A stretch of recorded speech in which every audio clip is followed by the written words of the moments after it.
the fact that Canada has been ripping off the United States of America and hardworking Americans for decades. If you look at the rates of tariffs across the board that Canadians have been imposing on the American people and our workers here, it is egregious. In fact, I have a handy-dandy chart here that shows not just Canada, but the rate of tariffs across the board. If you look at Canada, since you brought it up, American cheese and butter, nearly 300% tariff. You look at India, 150% tariff on American alcohol. You think that's helping Kentucky bourbon be exported into India? I don't think so. 100% tariff on agricultural products from India. Look at Japan, tariffing rice, 700%. President Trump believes in reciprocity, and it is about dang time that we have a president who actually looks out for the interests of American businesses and workers. And all he's asking for at the end of the day are fair and balanced trade practices, and unfortunately, Canada has not been treating us very fairly at all over the past several decades. To the woman in the purple, because I saw you were making a face at my previous answer, so what's going on? Actually, I have a couple of questions. At the core of pro-Palestinian protests on college campuses and elsewhere is a demand to end the war in Gaza, a goal that this administration actually supports and has pursued.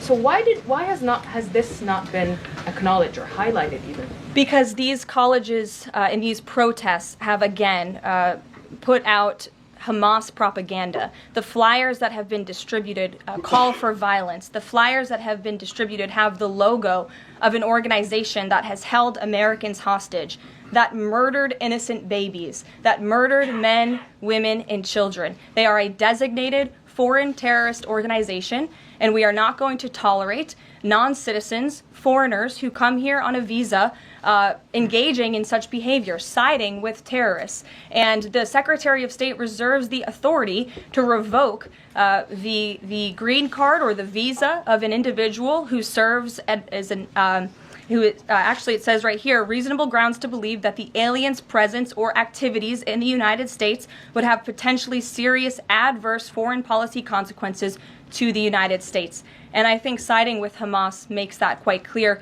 Secretary Rubio exercised that authority, and we fully believe that we are going to move forward with more arrests, as President Trump previewed in his statement yesterday.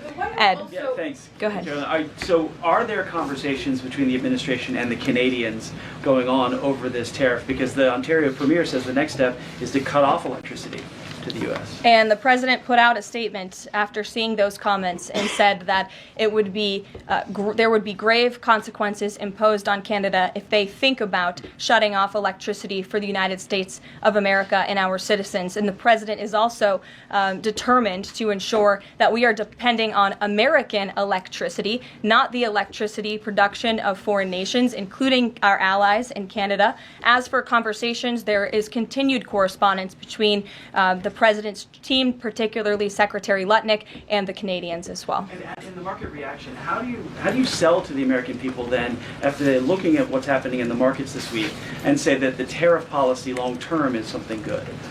Well, just think about what the tariff policy long-term will do for our country.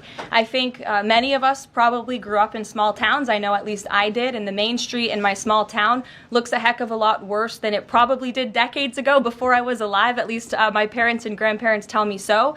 And I know many Americans feel that same way. What the president envisions for this country is for the United States of America to be a manufacturing superpower, where there are American factories and businesses owned by Americans, producing goods that we are exporting to the rest of the world. Those revenues will stay here. It will increase wages for people here in our great country. It will ensure our national security, and it will boost the morale of the American people to have thriving industries again. Think about Detroit, Michigan.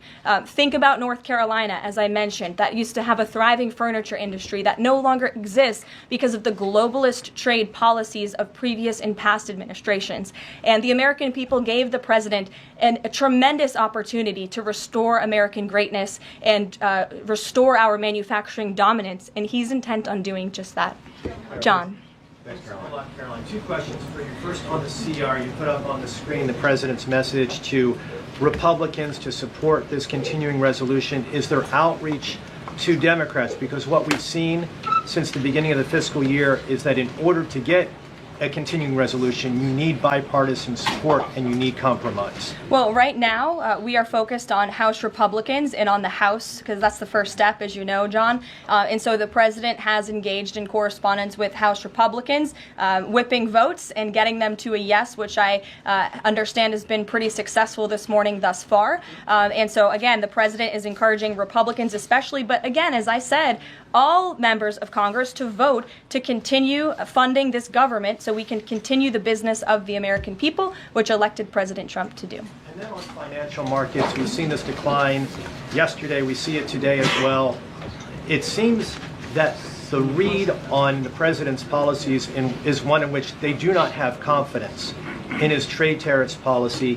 They do not have confidence in what the president said to Fox News over the weekend, that he didn't rule out the idea of a recession. What is your read in terms of the decline that we've seen over the last week and a half in financial markets? Well, I think there's actually a lot of reason to be confident, and many people do feel confident. Just look at the nearly $2 trillion in private investment that this president has secured. Look at the comments made by the CEO of Apple, one of the biggest companies in this world, who said that he is bullish on the future of American innovation under the leadership of President Trump. Look at CEO confidence. According to the Conference Board measure of CEO confidence, in Q1 2025, under the leadership of this president, it jumped to its highest level in 3 years, from cautious optimism to confident optimism. If you, again, look at the $2 trillion in investments from some of the biggest companies in the world, look at the jobs report last Friday, as I also cited in my opening remarks. Fox Business reported that Trump sees a manufacturing boom in first full jobs report of his second term. Look at the auto jobs that have already poured back into America. We added 9,000 new auto jobs. Those are sticky jobs. Those are good paying jobs. That's 9,000 American families who will now be able to live the American dream because of the policies of this administration. You also look at small business optimism. The NFIB put out a report this morning. Small business optimism continues to be far higher than it ever was under the previous administration. There's a lot of reason to be optimistic. And again, the American people, CEOs and people on Wall Street and on Main Street should bet on this president. He is a deal maker, he is a businessman, and he's doing what's right for our country. He wants to restore wealth to the United States of America. Michael, good to see you. Hey, Carolyn, thank you. 2 questions, if I may. Will the administration be providing any relief to states affected by the Ontario power tariff? Well, the president has made it very clear that Canada would be very wise not to shut off electricity for the American people, and we hope that that does not happen. As for what would happen if that does take place, I'll leave it to the president to make those decisions. Does President Trump share the Justice Department's concern over rising egg prices and possible collusion of big egg? Well, we definitely do share the concerns of the American people when it comes to the price of eggs. However, good news, the average cost of a dozen eggs is actually down since Secretary Rollins and President Trump announced their plan. It's down $1.85. So that's good news on the cost of eggs. And as we know, under the Biden administration, egg prices went up 22%. This is another example of an economic mess that President Trump inherited, and the Secretary of Agriculture and the President are focused on fixing it. Secretary Rollins put out a 4-point plan rather, to address this crisis, and she has been honest and realistic with the American people, as this administration always is. It will take about 3 to 6 months to get the egg supply back to where it should be, but she's focused, and this administration is focused on doing that every day. Karen. Thanks, Caroline. Just back on the markets, you said that what we're seeing this week right now on Wall Street is a snapshot of a moment in time. But does the president think he bears any responsibility for the turmoil in the stock market this week? Look, the president is unwavering in his commitment to restore American manufacturing and global dominance, and I think he doubled down on that this morning with his new statement and the tariffs that will be implemented tomorrow on steel and aluminum. And he has said recently he's not looking at the market. He said you can't really watch the stock market, but all of the gains since Election Day have been erased in the S&P 500.